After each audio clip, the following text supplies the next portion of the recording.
Kimliğinizi görebilir miyim? Ben öğrenci değilim. Kimliğim yok. Kantinde bir kahve içeceğim sadece. Kimliksiz mümkün değil.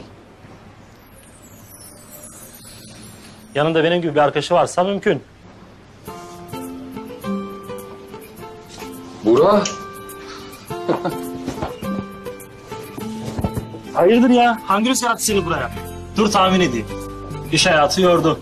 Sen de akademisyen falan olayım dedin. Yıllar önce demiştim ben sana. Ekmek var burada diye. Ama beni dinlemedin. Hiç değişmemişsin biliyor musun? Aynı Buğra. Ya kaç yıl oldu görüşmeyeli? Çok. Yalnız sen de değişmemişsin Emir. Gel kantine bir kahve ısmarlayayım sana. Böyle ayaküstü konuşmak olmaz. İyi hadi bakalım geç.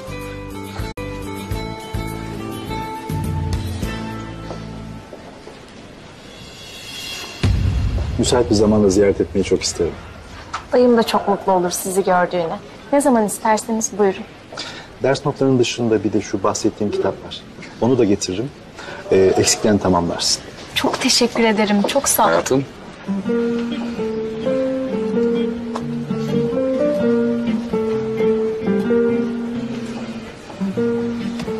Sen neden işte değilsin? İşim erken bitince seni alıp eve öyle geçerim dedim. Bizi tanıştırmayacak mısın? Adem Hoca, Emir. Memnun oldum. Babanız... Çok pardon. Çok önemli, buna bakmam lazım. Alo? Öyle mi? Tamam, siz eve geçin o zaman. Ben de birazdan geliyorum. Tamam. Hadi görüşürüz.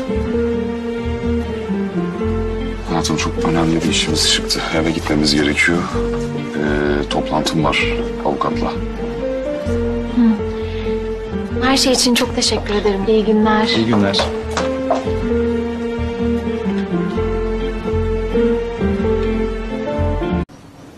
Toplantı çok çabuk bitmiş. Bir sıkıntı olmadı değil mi? Yok, aslında toplantı hiç olmadı. Şirkete gitmedim. Yarın erteledik. Nasıl yani? Sen o kadar saat kantinde mi bekledin? Kimliksiz almıyorlardı içeri. Nasıl girdin? Bir arkadaşımı gördüm. İşletme fakültesinde hocalık yapıyormuş. O soktu içeri. Bir kahve ısmarladı kantinde. Senin nasıl geçti bugün dersin? Neler öğrendin bakalım bugün? Güzeldi.